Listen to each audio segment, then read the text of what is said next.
read this verse, which is a generic verse, but it relates to parenting. So I thought it would be a nice conclusion to my visit here.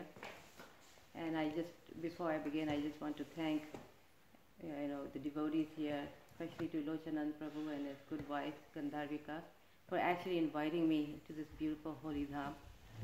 I mean, my visit has been really like beyond words.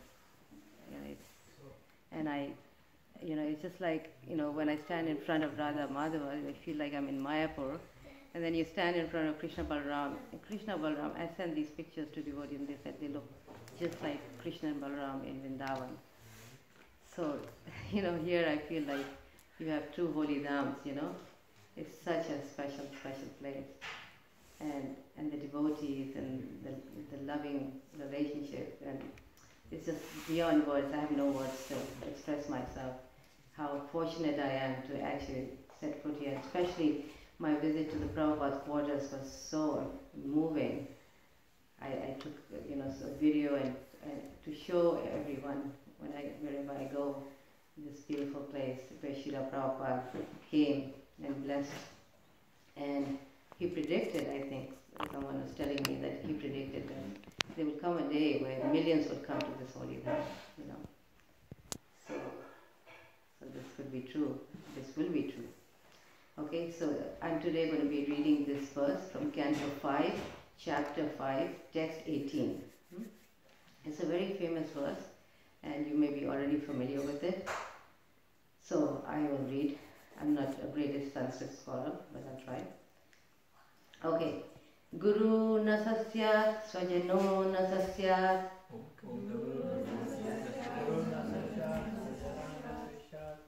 Guru nasasyat swajano nasasyat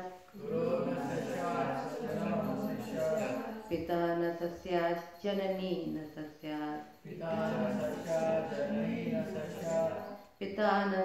nasasyat janani nasasyat Devam natasyan napatit janasyan Devam natasyan napatis janasyan Namo chayevya samupetam nityom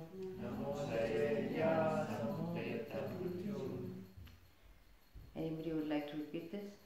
It's a little tongue twister, isn't it? Anybody try? Guru nasisya swajana nasisya Guru nasasya nasajano nasasya Pita nasasya janani nasasya Pita nasasya janani nasasya Devam natasya napati nasasya Devam natasya napati janasya Namo Jayevya Samupeta Mutyam. Any Mataji would like to try? Guru nasasyat swajano nasasyat Guru nasasyat swajano nasasyat Pita nasasyat janani nasasyat Pita nasasyat janani nasasyat Daivam natasyan napatis sasyan Devam natasya napati janasya Namo chayatya samupetam nityam Namo Jayevya Samupetam Nityam. Anybody else? Guru nasasvat savajano nasasvat Guru nasasyat swajano nasasyat Pita nasasya jamani nasasvat Pita nasasyat janani nasasyat Devam natasya savanapatis sasasna Devam natasya napati janasya Namo jayevya sumatat mrita Jayevya Samupeta Mutyam. Guru, our spiritual master. Not. Saha, he. Syat, should become. Swajana, a relative. Not. Saha, such a person. Syat, should become should become Pita, Pita, a father. father. Na, Na, not. not. Saha, Saha, he. he. Syat, Syat, should become. should become. Janani, Janani, a mother. mother. Na, Na, not. not. Saha, Saha, I'm sorry, sa, sa, she. she. Syat, Syat, should become. should become. Devam, Daivam, the worshipable deity. the worshipable deity. Na, Na, not. not. Tat, Tat, that. that. Syat, Syat, should become. should become. Na, Na, not. not. Pati, Pati, a husband. a husband. Cha, Cha, also. also. Saha, Saha, he. he. Syat, Syat, should become. should become. Na, Na, not. not. Mochayet, Mochayet, can deliver. can deliver. Yaha, Yaha, who. who. Samupeta mrityum, Samupetanatyom, one who is on the path of repeated birth and death. the one who is on the path of repeated birth and death. Translation and purport by His Divine Grace A.C. Bhaktivedanta Swami Srila Prabhupada Ki. Jai. One who cannot deliver his dependents from the path of repeated birth and death should never become a spiritual master, a father, a husband, a mother, or a worshipable demigod. So please repeat. One who cannot deliver his dependents One who cannot deliver his dependents from the path of repeated birth and death from the path of repeated birth and death should never become a spiritual master, should never become a spiritual master, a father, a father, a husband, a husband, a mother, a mother, or a worshipable demigod. and a worshipable demigod. Purport by His Divine Grace A.C. Bhaktivedanta Swami. There are many spiritual masters, but Rishabh Dev advises that one should not become a spiritual master if he is unable to save his disciple from the path of birth and death. Unless one is a pure devotee of Krishna, he cannot save himself from the path of repeated birth and death. Tyakta deham punarjanma neti mam eti so Arjuna. One can stop birth and death only by returning home back to Godhead. However, who can go back to Godhead unless he understands the Supreme Lord in truth? Janma karma chame divyam evam to veti tatvata. We have many instances in history illustrating Rishabh Dev's instructions. Sukracharya was rejected by Bali Maharaj due to his inability to save Bali Maharaj from the path of repeated birth and death. Sukracharya was not a pure devotee. He was more or less inclined to fruitive activity, and he objected when Bali Maharaj promised to give everything to Lord Vishnu. Actually, one is supposed to give everything to the Lord because everything belongs to the Lord. Consequently, the Supreme Lord advises in Bhagavad Gita 9:27, Yat karoshi, yat ashnashi, yat juhosi dadashi, yat tapasyasi konteya, yat kurusva mat arpanam. O son of Kunti, all that you do, all that you eat, all that you offer and give away, as well as all austerities that you may perform, should be done as an offering unto me. This is bhakti. Unless one is devoted, he cannot give everything to the Supreme Lord. Unless one can do so, he cannot become a spiritual master, husband, father, or mother. Similarly, the wives of the Brahmanas who were performing sacrifices gave up their relatives just to satisfy Krishna. This is an example of a wife rejecting a husband who cannot deliver her from the impending dangers of birth and death. Similarly, Prahlad Maharaj rejected his father and Bharat Maharaj rejected his mother. Janani na sasya. The word Devam indicates a demigod or one who accepts worship from a dependent. Ordinarily, the spiritual master, husband, father, mother, or superior relative accepts worship from an inferior relative. But here Rishabh Dev forbids this. First, the father, spiritual master, or husband must be able to release the dependent from repeated birth and death. If he cannot do so, he plunges himself into the ocean of reproachment for his unlawful activities. Everyone should be responsible and take charge of his dependents, just as the spiritual master takes charge of his disciple or father takes charge of his son. All these responsibilities cannot be discharged honestly unless one can save the dependent from repeated birth and death. Om Agyantimandasya Gyananjanashalakaya Chakshurunmilitam Yena Tasmai Shri Guruve Namaha. Nama Om Vishnupadaya Krishna Prishtaya Bhutale Srimate Bhaktivedanta Swami Niti Namne Namaste Saraswati Deve Gauravani Pacharine Nirvishesha Shunyavadi Paschatya Desatarine. Jai Shri Krishna Chaitanya Prabhu Nityananda Shri Advaita Gadadhar Shiva Sadi Gaur Bhaktivinoda. Hare Krishna Krishna Krishna Hare Hare Hare Rama Rama Rama Hare Hare. Vancha kalpatarubhyacha kripa sindhubhya evacha patitanam pavnebhyo vaishnavebhyo namo namaha. Hare Krishna.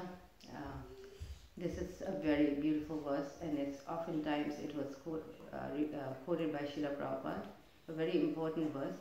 It's kind of a generic verse.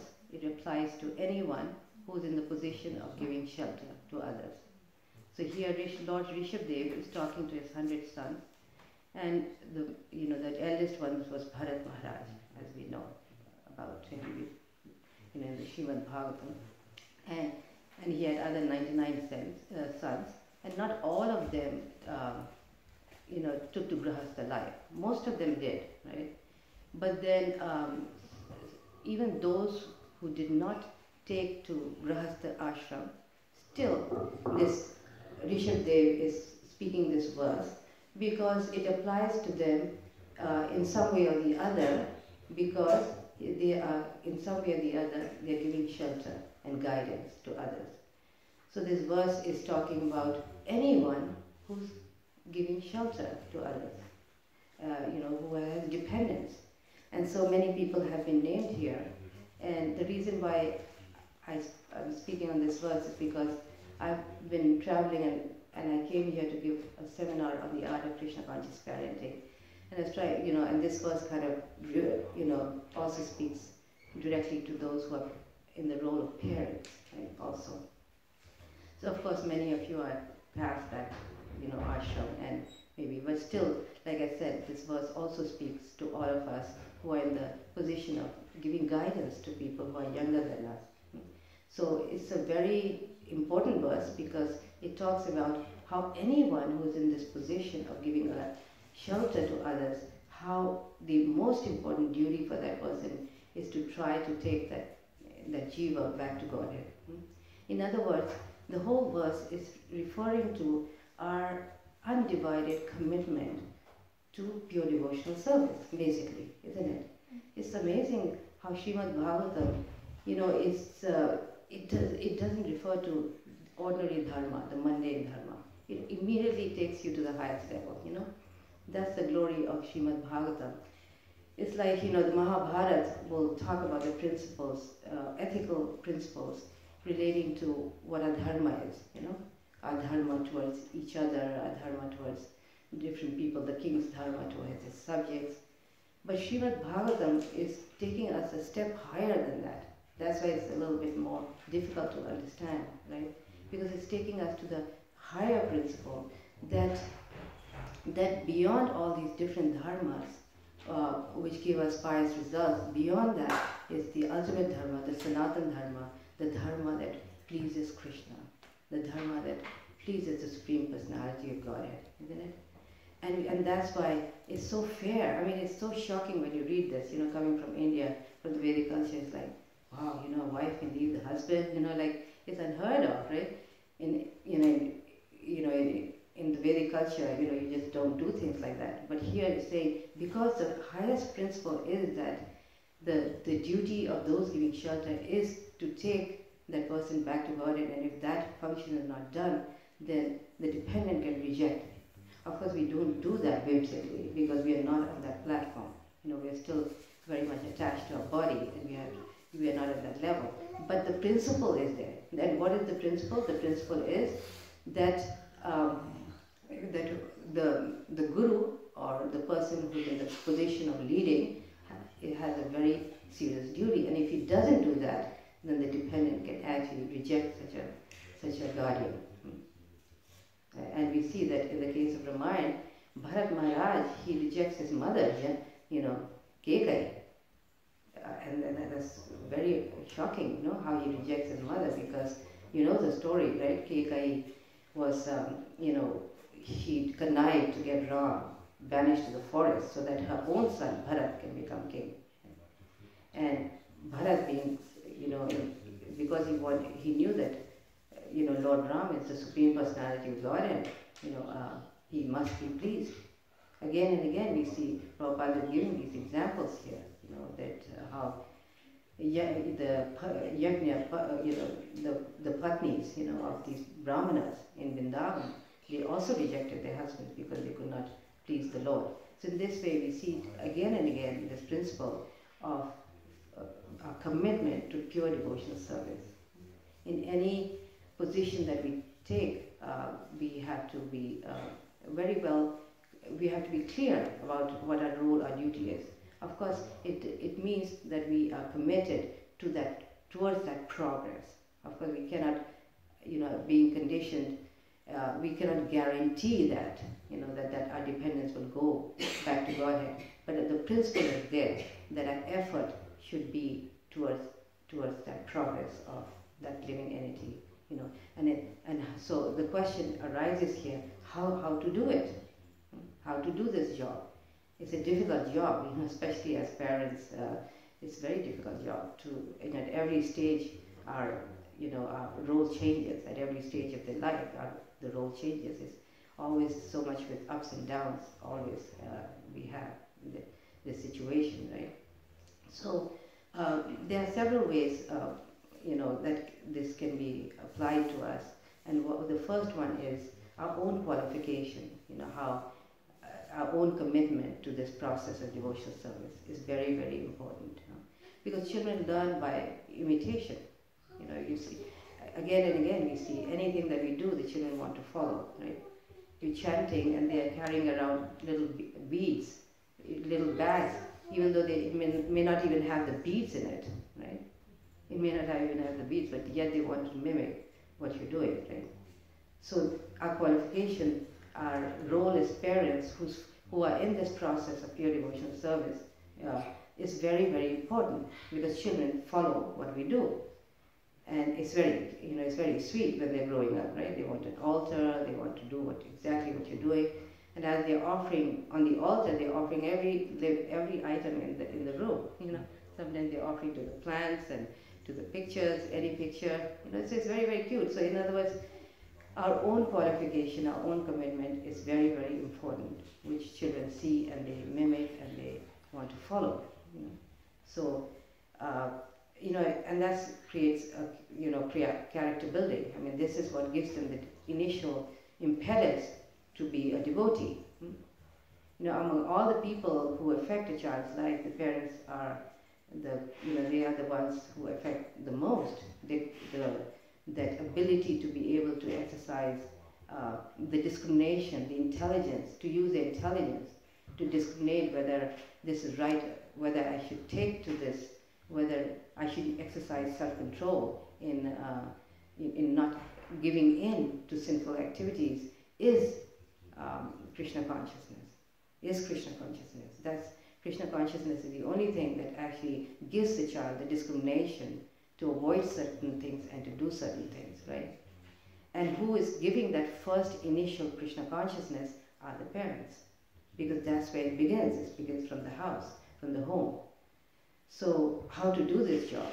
When Rishabdev is talking about that our prime duty is to take the living entity back to Godhead. Otherwise, we will be subject to reproachment. A pretty heavy statement. And the scriptures don't exaggerate. They actually speak the truth. It's for us to try to match the job description. We have to match, right? And of course, and we have to be sincere about it, right? So in other words, how to do this job. So so one is our own commitment, our own qualification. Because there's no inspiration to lead others unless we follow, right? Where does the inspiration come from? The good sadhana that we follow, that the sadhana that we practice gives us that inspiration to lead others. So our own internal cleanliness, our own internal inspiration, our purity, purity is the force. And by doing it, I mean, even when children, they see it, even though they may not do it, but still the example that they follow and they see the mother or father, you know, you know, wearing tilak and, coming in front of the Lord and worshipping and chanting, it has a very powerful effect on them. So any person is in that position, you can see the main duty is to their own qualification, isn't it? And we see it in story after story in the Bhagavatam. So many stories that exemplify. The Kardamuni and Devahuti story.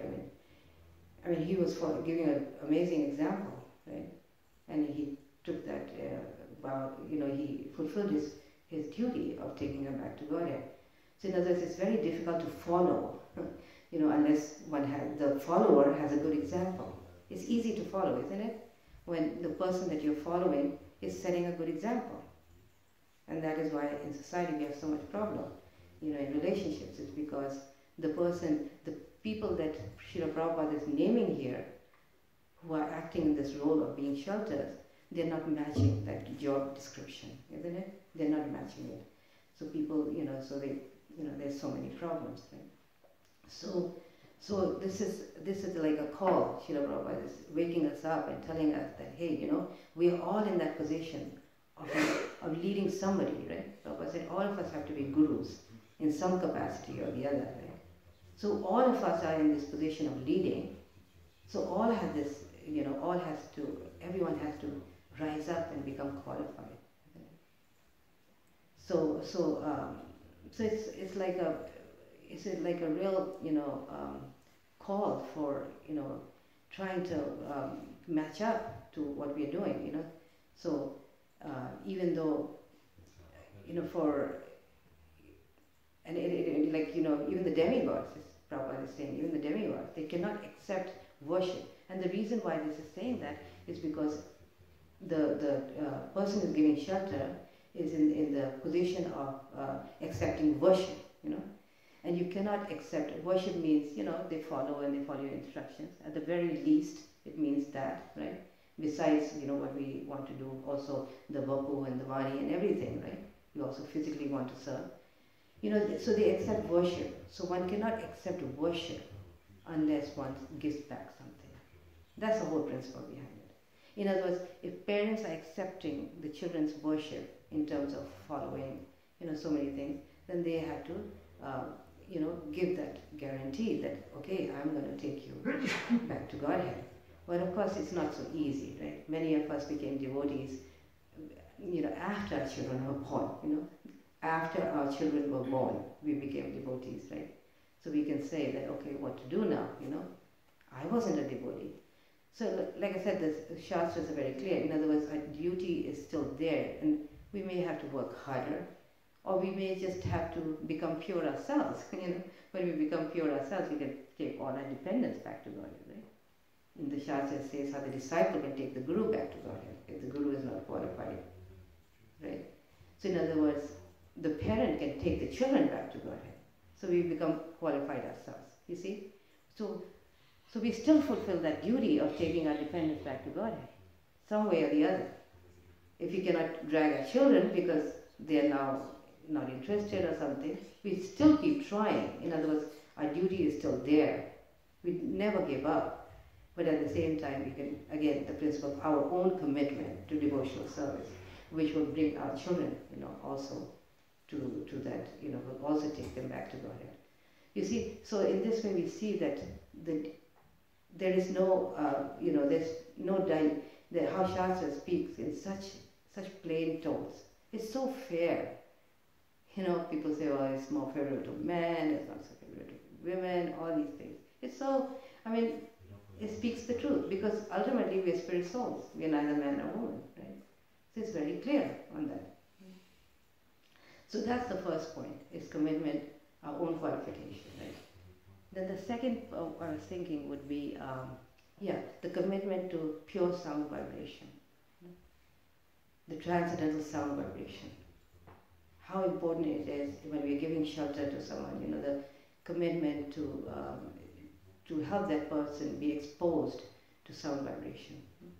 So in other words, we give them the education the education. You know, when you're teaching somebody how to drive, you have to give them the manual. This is how it's done, right? Then you have to give example. You have to drive and show him, right? And then you have to give them the facility. Okay, this is the parking lot. It's pretty safe. You can drive here. So in other words, we give our dependents all these three things.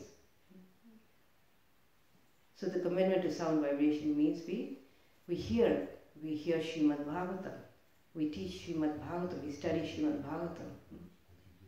We are dedicated to the process of the Yuga Dharma, the chanting of the holy name. So many ways this sound vibration can be done. And we have so many examples in the scriptures. The story of Prahlad Maharaj. So in other words, this commitment to sound vibration, it begins even before conceiving, right?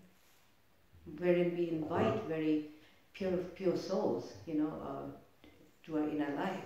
Just like Bhaktivinoda Thakur invited, he prayed for a ray of Vishnu, Bhakti Siddhanta Saraswati Thakur, right? So we pray for a good soul who when he takes birth, immediately he revives his dormant consciousness, right? He's given the facility to revive this dormant Krishna consciousness. So in other words, this is, and it's said in the Bhagavatam how this little jiva who takes birth, he's actually, he's suffering, In the third canto it says how it's not the most pleasant place for him. And some of them who are very special souls, they pray to the Lord. Oh Lord, please save me from this suffering. I know I've forgotten you, but I promise you that I will remember. I will not forget you anymore. And they promise the Lord, But the problem is when they come out, the force, the Maya is so strong that they actually forget their past connection with the Lord. And it becomes our duty of dependence to actually remind the soul. Just like when we came to Krishna consciousness, we forgot. I mean, somebody had to come. We had a Padpadaksha guru who took us to this path. I remember when I came into Krishna consciousness, I was going to the Chicago temple, and I had such a wonderful devotee who showed me the path. So we all have our first gurus, right? So who take us, who remind us. So we were also in that position where we had forgotten Krishna, and somebody, and our journey was broken, and somebody, joined that journey and took us back. He's taking us back to Godhead. So in the same way, this jiva's spiritual journey has been broken. The journey has been broken, and it behooves us to reconnect him with Krishna. You see, just like we were given that facility. So this living entity who's taken shelter of us, it becomes our duty to connect him back to Krishna. So in this way we can understand that, and how do we do this? Is this commitment to sound vibration. In the Bhagavad Gita, there's several verses in the 6th chapter, where it describes the different types of yogis, what their fate is if they don't finish their devotional service. So a yogi who's done a little bit of practice, he's given to many hundreds of years in the heavenly planets to enjoy there, and then he's reborn into a family of rich merchants, families in where there's already some practice going on, and he can be situated in a position where he can revive his dormant Krishna consciousness again. And then there's an example of yogis who've done a long practice. What happens to them? And they don't complete it. Well, Prabhupada says, the Gita says that they are born in family of transcendentalists. They are born in the family of transcendentalists. So the children born in a family, they're in that kind of category. They're born in devotee families, right? Okay, Prabhupada's called, these are the Goswami families that Prabhupada is actually referring to. And he gives his own example, how he was, and his spiritual master's example, how they were fortunate to be born in very, very Goswami families, very special families. But nonetheless, children born in our families, they also, because we are devotees, they are giving this impetus from day one to chant the holy name of the Lord. So they're not ordinary children. They're children who have been already, who've done a lot of devotional service. And this is here to make it their last birth. Really, it should be their last birth. So in this mood, if our commitment is to help that soul journey to Krishna consciousness, to Krishna, then we are fulfilling that role. The other thing that's important, how to do this, how to do this commitment to our children is, or any other guardian. Like I said, this is a verse that refers to many, many people who are in this position, how to do the next job. And especially for parenting, the next thing would be, our own relationship in a family, It's so important, in terms of our commitment to each other as parents has a very important effect.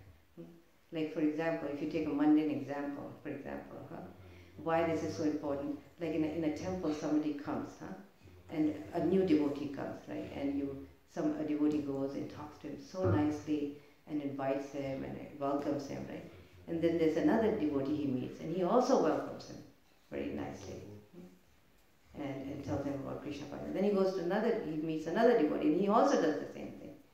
And then after a little while he sees all the devotees fighting with each other, all of the three devotees arguing and fighting with each other. What is he going to think of? He's going to think that I don't want to be part of this moment. They're so nice to me, but look at them. They're fighting like cats and dogs, You see? So it's like that. Children, if we just give all our love to our children, but the example that they see in the house is that parents are fighting like anything. They are arguing. They don't get along. Well, then that small jiva is put in that position of choosing which one to take, which one to side with. And it's a very difficult position for that little soul to have to take. At least, in the temple, the devotee that person who walks in has a choice. Okay, I don't want to be here. Right? But the little child in the family has no choice. He's stuck there. So it's a very difficult position.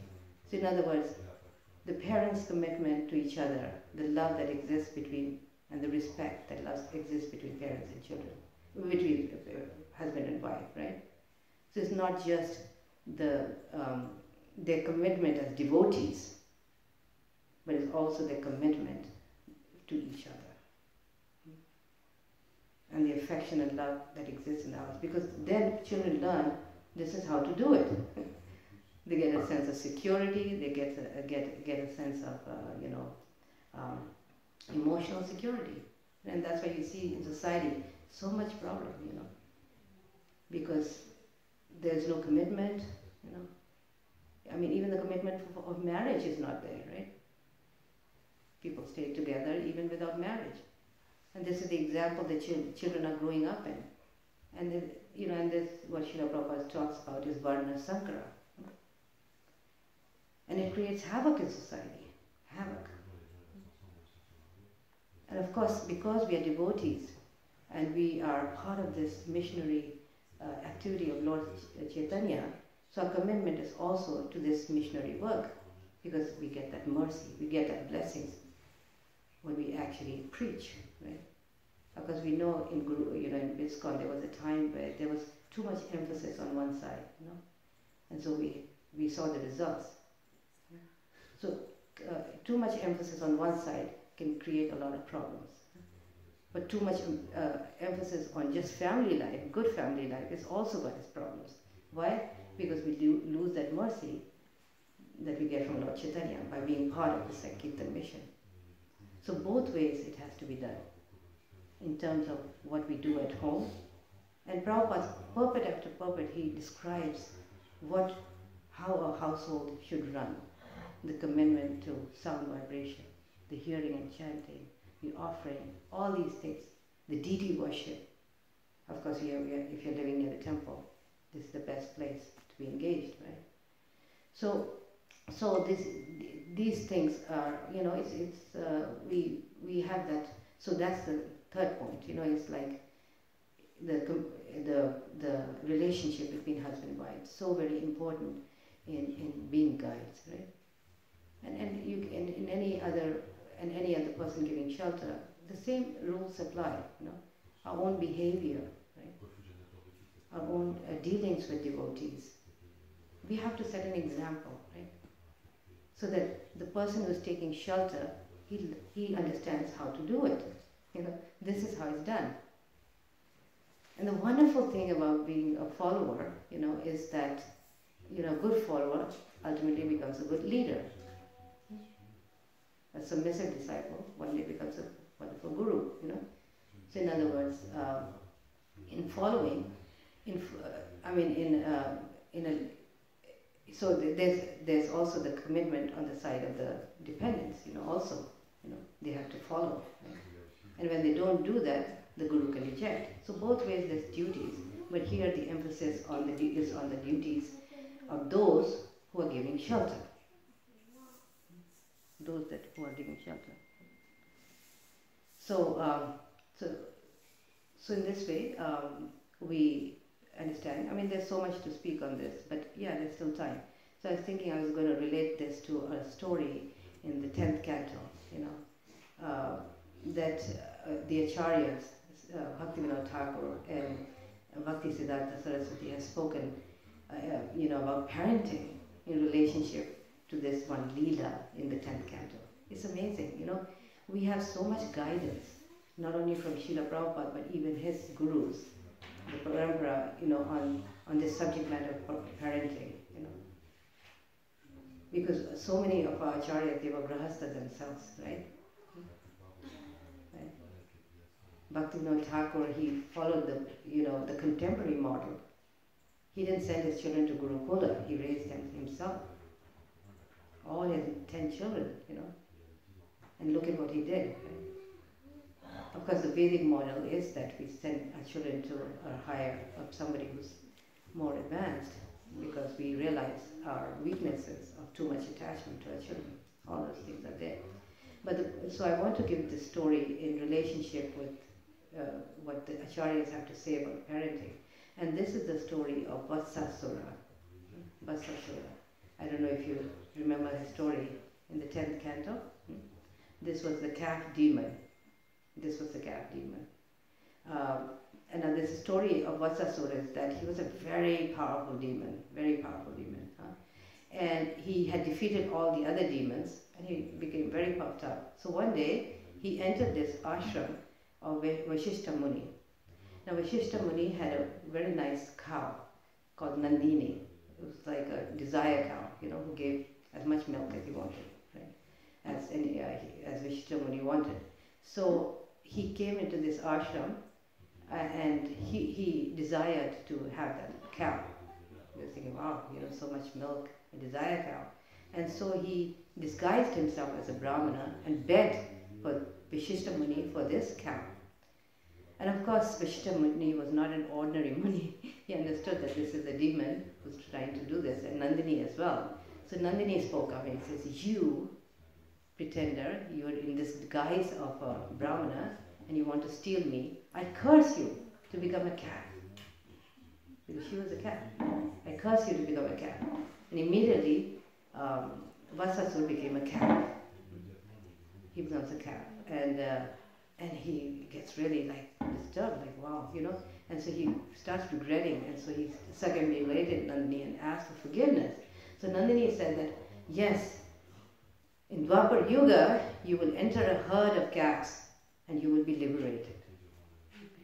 And so this is how he took entrance into, that's how he entered Krishna's Leela. Now Krishna, the story about Krishna is on Gopashtami, which is the festival where Krishna, for the first time, he went cow herding. Now generally, in Vrindavan, the children went cow herding at the age of 5. But Krishna was a very precocious child. He was ready at the age of 3. And he asked his parents, Nand Maharaj and Yashoda, if he can take the calves. And of course they agreed, because Krishna was just a love of cows, and he could do it. And anyway, so they had this festival where all the Brajvasis came with different gifts for Krishna. This is described in Gopal Champu. They came with different gifts of Krishna. Some came with a buffalo horn. You know, the buffalo horn is used to call the cows back. When it's time to go back home, Krishna would call the cows through this buffalo horn. Some gave, rope to tie the cows. You know, when they did different things, they had to tie that. So what did Mother Yashoda come and give? Anybody knows what she came with? Okay, so she came with a pair of shoes for Krishna, and she came with umbrella. Mother Yashoda. Yes, Mother Yashoda. Mother Yashoda. Mother Yashoda. Okay, everybody's having a hard time understanding me. Yes. A little bit too fast, huh? Oh, I'm so sorry. Yeah. Okay, so Mother Yashoda came with a pair of shoes and an umbrella. So, why? Because all the Brajvasis, they were afraid that Krishna, when he goes into the forest, he's going to step on thorny things and he's going to cut his foot. They were worried about Krishna's delicate butter-like feet. And so Mother Yashoda was equally very worried. And so what did she do? She brought Krishna a pair of shoes. Now what kind of shoes were these? They were very special shoes. These are the shoes you may see in Rajasthan. You know, they're pointy and they curve like that, you know, like this, right? And now when you see these shoes in Rajasthan, they've got mirrors on it. They put mirrors on it, right? At that time, there were jewels for Krishna on these little shoes. So Mother Yashoda brings these shoes, these cute little shoes with jewels on it for Krishna to wear, and an umbrella and a cowherd boy to put the umbrella over him because of the hot sun. So Krishna sees that and he doesn't wear that the next day. He says, Mata, if you want me to wear shoes, then you have to provide shoes for all the 900,000 cows. Krishna had heard of 900,000, so that's times 4 shoes. And then you'd have to provide an umbrella with a cowherd boy holding the umbrella over every cow. So anyway, so Krishna did not wear them. So that day, the first day, Krishna goes cow herding. And he goes, and then as usual, the children, the cowherd boys are playing there. And, it's described in Krishna's Leela that how the types of play that Krishna did was so amazing, just ordinary, like an ordinary boy would play, right? Running around and imitating and different animals and jumping into the lake and imitating frogs, so many different ways. And so then suddenly, and the calves were there, and then suddenly Krishna tells Balaram, brother, what is this? This cow, this calf I don't recognize. Do you know this calf? And Balaram said, no, I don't know. And then Krishna said, I think he's a demon. Like that, they have a nice conversation between them. And then Balaram and Krishna says, I'm going to kill this demon. And Balaram said, well, if you kill the demon, then what will people say? Because you'll be killing a calf. And then Krishna said that, no. Actually he's a very big demon. When I kill him, he's going to assume his original form, and everybody will know he's a demon. He's not a calf. So this way, and Balaram said, okay. And what did Krishna do? And of course here, the Vatsasura is coming as a little calf, and he's mixing with the other calf, but he's got this terrible eyes, and he's looking with so much hatred towards Krishna and Balaram. And Krishna, of course, takes him by the hind legs, twirls him around, and throws him in the kapita tree. And this is a special tree where there's a lot of nice, delicious foods. And so when the fruits fall down, the children pick it up and they eat it. So Krishna has many multitasking he does, right? He wants to enjoy the fruits with his friends, and at the same time he killed Vatsasura. So in this connection, Bhaktivinoda Thakur and a lot more, Bhaktisiddhanta Saraswati Thakur talks about, gives the example of this Leela in relationship with parenting, with the obstacles one faces when we are parenting our children. And especially these Leelas of demons, which you find just in this Vrindavan, which exists, which is manifested here, these are meant to help us purify us of those anarthas, of those difficulties that we're facing, Like for example, Krishna swallowing the forest fire is purifying us from the anartha of quarreling with each other, So when we hear that pastime, we get purified. So in this way, same way, when we hear the pastime of Vasasura, we are purified, where we understand the obstacles and we see the dangers of boyhood. Basically, when children are growing up, and especially when they enter teenage period, they are very much prone to bad association and to sense gratification. It's just the troublesome time. It's so nicely Bhaktisiddhanta Saraswati, in his paper that he wrote, the Harmonist paper, he explains this, and it's very, very difficult to understand, but just in one, His Holiness Rupa Goswami once gave a class and he outlined some of these points, and so it's a very difficult time, because when children are growing up at this stage, and their body is changing, they start possessing hormones, which makes this period very, very turbulent, and their emotions are changing. They're changing rapidly, and actually they don't understand what's happening themselves. In other words, we feel that something is going on here at that time. How is it that they're changing from being such cute little children who are so obedient and suddenly they're becoming rebellious, right? It's because this is a period, a turbulent period, where children themselves don't understand what's going on. And that's why when they are given that, when they are told, that about their misbehavior, they become, what is that word? They try to protect themselves, and they close up, they clamp themselves, and they close up, and they draw away from their guardians, from their parents. And we see at that time the communication gap between children and parents goes bigger and bigger, It actually becomes a valley, instead of a generation gap, it becomes really big because the children clamp up, because they're going through this. So this Leela is showing how, the dangers of this during this period and how to overcome this danger. Just being controllers of our children, acting as controllers, acting as dictators, actually draws them further away. It doesn't really help us or them. So by just simply getting angry doesn't do much for them, right? So how to do it is when we give them this facility for devotional service. This is Bhaktisiddhanta Saraswati Thakur explains that this is the only thing that helps them use their discrimination. This is the only thing that gives them the intelligence that no, I cannot do this. Because Krishna is within their hearts, and he acts as a powerful medium to help that child, because that child, we have given him the facility to take shelter of Krishna. Just like the cowherd boys, they were very naughty and fun-loving. But within that aspect of being joyful, they took shelter of Krishna. In other words, the shelter of Krishna has to be, in other words, we have to give these souls the facility to take shelter of Krishna.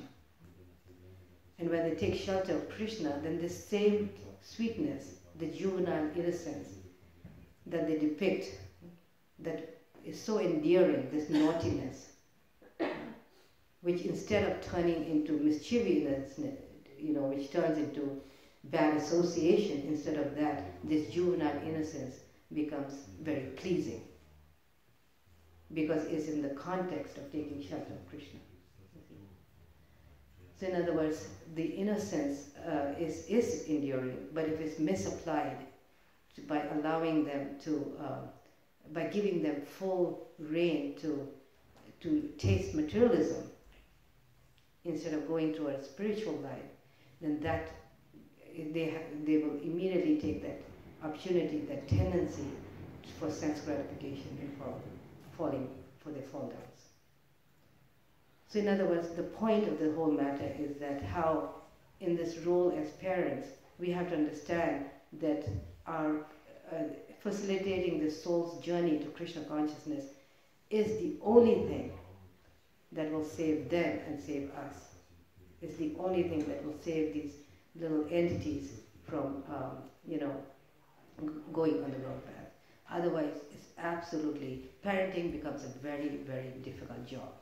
the more we divert from this central goal, this central point of caring for our children, but caring in the sense that the kind of caring, that kind of detached caring, where the caring is going on, but the caring in terms of facilitating that soul towards Krishna consciousness. That caring, in that caring, we can be very, very attached. When we are doing caring in terms of helping see that jiva not so much as a child's body or the child's mind, but we see it as a spirit soul. Because when we are facilitating just simply, allowing the child to do whatever they want to, then we are really catering only to the body and the mind. We are forgetting that soul is in the body of the child.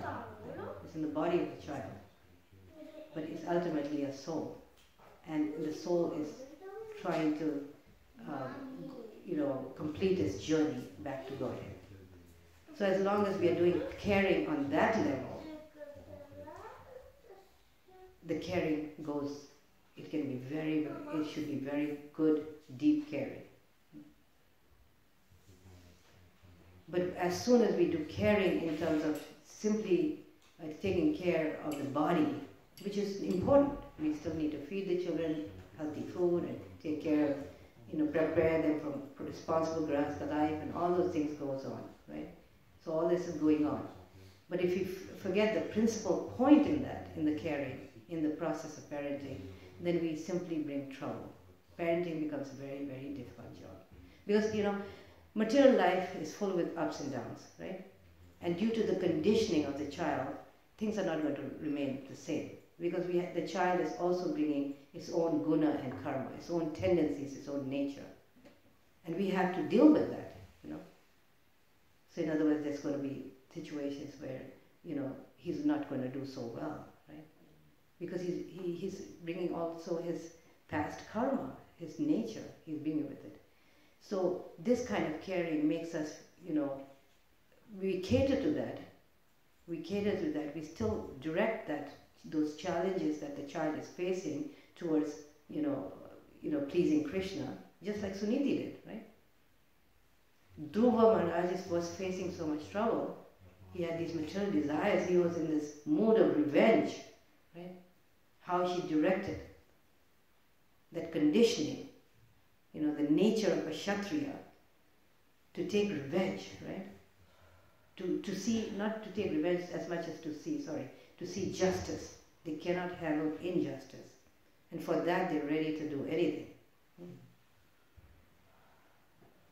But how did she direct that nature which would have turned out to his detriment, right? If he had followed that path, he would have done something crazy, right? But how did she take that conditioning, the nature that he had as a Kshatriya, how did she direct that nature towards a higher goal, towards Krishna consciousness? So our children are coming with that condition of nature that we are helpless about. It's a no-action problem that you cannot really solve. When children come with their gunas and karmas, you have to live with that. It's a no-action problem, You can't do much other than taking him to a position, to higher authority, where they can take shelter of Krishna. So this is the story, of how we direct the child towards, this is the most fruitful thing we can do for them. We cannot do much, really, other than helping that soul in this way. And parents in the Vedic culture, they recognize that. And that's why the Vedic model was the Gurukulas. They recognize that fact, that they have this too much attachment for the children, which makes them, forget the higher principle. It's natural, right? So they would send their children to Gurukula, where they would, they learn to surrender to a higher authority. That was the idea behind it. Because they saw the importance of giving the children this kind of, giving our children the training to take shelter of Krishna. But now in the contemporary model we see, it doesn't always work. In other words, we may not as parents be willing to do that, right? So in other words, okay, then we try to follow the contemporary model of Bhaktivinoda Thakur. But also, he raised them at home, of course, and of course we can send them to children, to school, but yet, if he cannot find any alternative, we can still try to follow these principles, because the process that Srila Prabhupada gives us is very, very powerful. The power is in the process that he's giving. What is this powerful process? It's the commitment, it's the chanting of the holy name. It's very powerful. Among all the things that Prabhupada gave to his followers in the early days, he said chanting is the most, of 16 rounds, he considered the most important, because there's power in the chanting, it's the Yuga Dharma. And then we have the Shastras, and so if the children are doing chanting and Shastras, reading Srimad Bhagavatam, they will be, we will see some nice children coming up in the movement. So, anyway, so this is what I have to say today.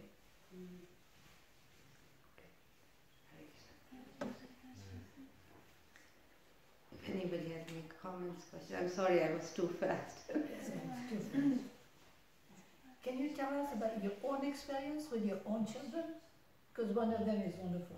Very great people do that. Listen to them again. Well, I mean, when I homeschooled them, I didn't know all this that I'm speaking today. It came, I understood it when I saw the results. As I was going through this process and I saw, okay, this process is so powerful, I raised my children through Srila Prabhupada's books, through the study of Srimad Bhagavatam, and so, and I didn't know what was going to be the result. I was very, very, in fact, I was very nervous. But then after 6 years, I noticed, wow, this is amazing, because they have gained all the mastery that one hopes for as parents, for their children to imbibe academically, as well as, on the path of spirituality. It looked very promising. And so I started developing the faith that, hey, everything is in Srila Prabhupada's books, his process. And then the faith developed as time went. And I realized that as parents, as guardians, we don't have to look anywhere else. It's all here. It's all here. And then I started, people started requesting me to do, some seminars. I started doing seminars. And then I started traveling, and then I wrote the book, Homeschooling Krishna's Children, which was published by BBT, and just outlining my experiences, and experiences of other parents, and also Srila Prabhupada's instructions for our children, and how practically we can try to do it. So the idea is that, no matter what process you're following, one can, actually be successful by following this process, what that Srila Prabhupada gave us. It's not really my credit. I mean, if we did not have Srimad Bhagavatam, and if Prabhupada had not given that to us, I don't envision any good results that we would have had, And it was something that I did because, again, of my own greed as well, of reading Srimad Bhagavatam, which I was wanting to read. So I read it with my children. I advanced as they were advancing. I was a very new devotee.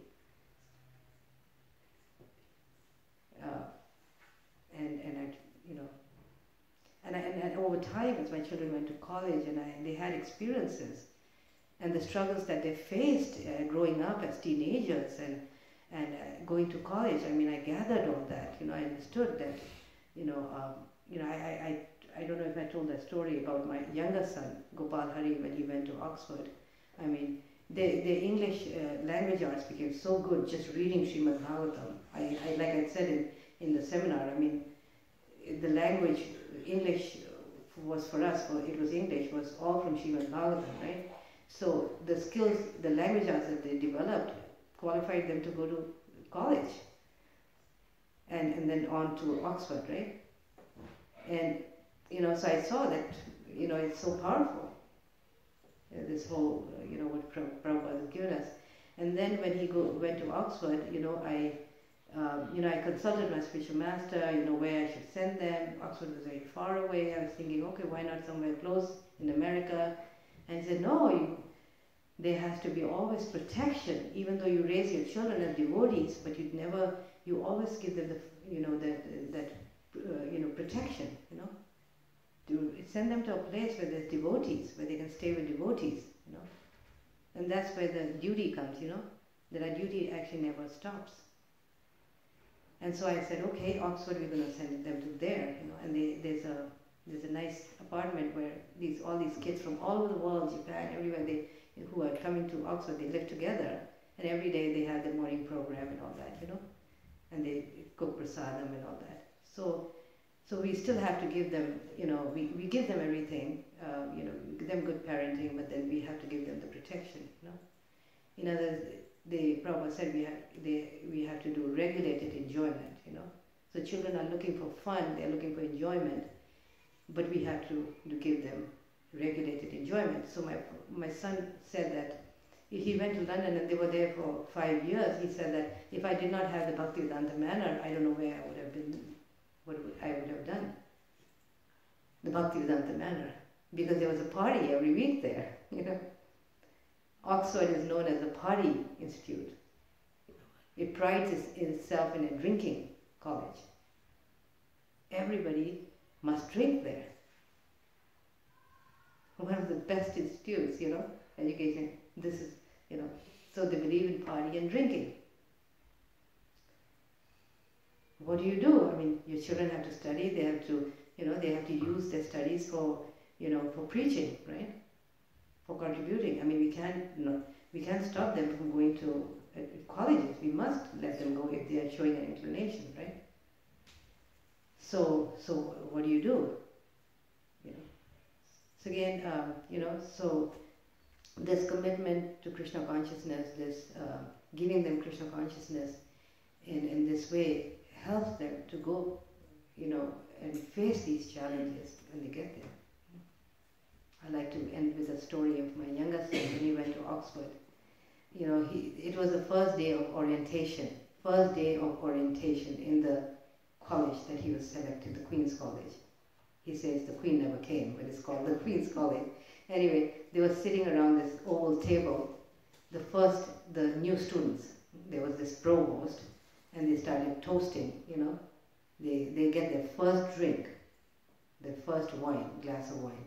And everybody is sitting around, and everybody's passed the drink, and then he also gets the drink, and everybody notices that everybody's drinking, but he's not drinking.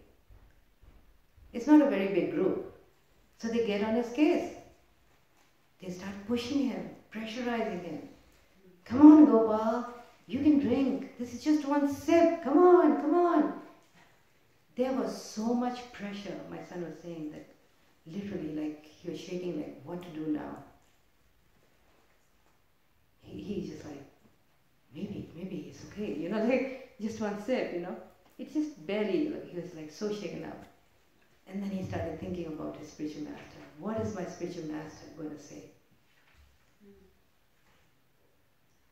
And immediately there was one boy who was half drunk, and he said, give him a break, man, give him a break, it's okay.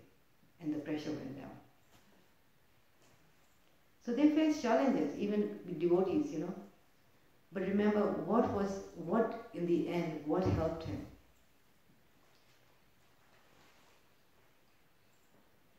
Is this commitment to devotional service. So ultimately, Krishna consciousness is what ultimately, and I started developing this faith. And it begins at home. We are the parents, we are the children's first guru. It is a fact, just like Sudhiti. So many experiences I gathered, and I realized, oh wow, this is how to do it. And I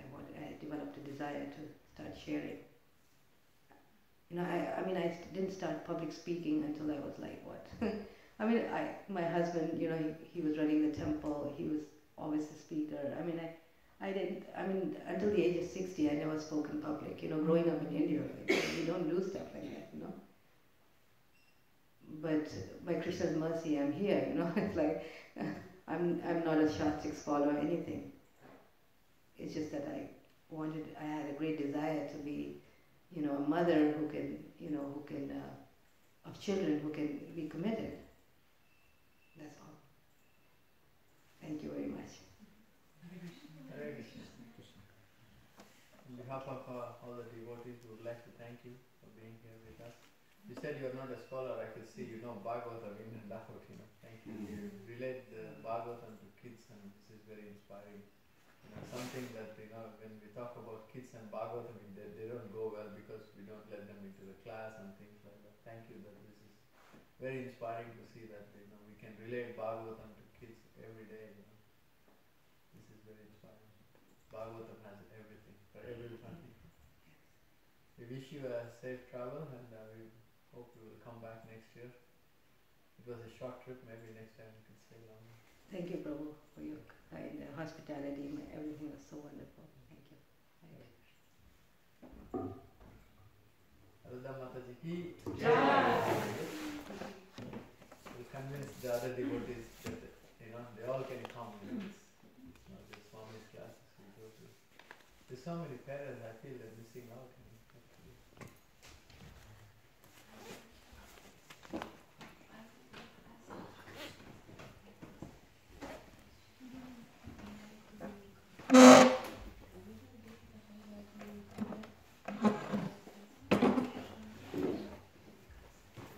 Should bring her family. My son, I told him about this place and they said, okay. My older son was already last month he was in Europe twice. He comes and goes. Things. Yeah. Once in Stockholm, the Prabhupada staying in London just briefly. So they keep coming. It's just that I need to get them here. I can take his number. I can invite him if it is okay for you. Yeah. Oh, I don't supervise on that anymore. Yeah. No, I mean to say phone numbers, devotees don't like. Oh, I see. Yeah. I can write him, invite him. Yeah. We had our busy summer. Summer was really overload for all of us. Devotees all wanted to take breaks, so half of the devotees are not here. Some went to India. The summer was really busy. So this is still summer, considered summer here? It's autumn now. Okay. It's kind of. They still don't come back, right? Because the weather is still good. Yeah. Basically, even our devotees, they kind of, if you had come in August, we were like 100 devotees here. Yeah. The festivals were like every day. That would have been a better time, no? Maybe. Now it's like all the devotees kind of, even our devotees, some went to India, some want to take a break. Kartik. Anyway. No, this was very intimate, very nice. We wanted to invite you for Prashad, but we were so, as I said, all the devotees are not here yet. Prabhu, you're like, everybody here tells you have such a soft corner for you. As soon as they say, these people are so amazing, they're trying working so hard day and night. Look, I've already got a picture here of your commitment and your dedication. We like to make those, when devotees come,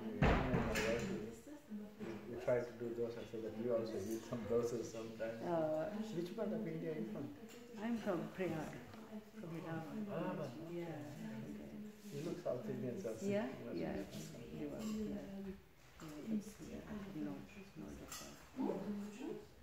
Please come back soon. Come back to spend more time with us. We have facilities to host, maybe not like 5-star. Yeah, that is very good. No, I can see you're growing, you're doing a lot to school. My wife is really pushing for school. If school happens, I think the families will come, more families. Another challenge is even we don't have a house for this. So we are in a room upstairs.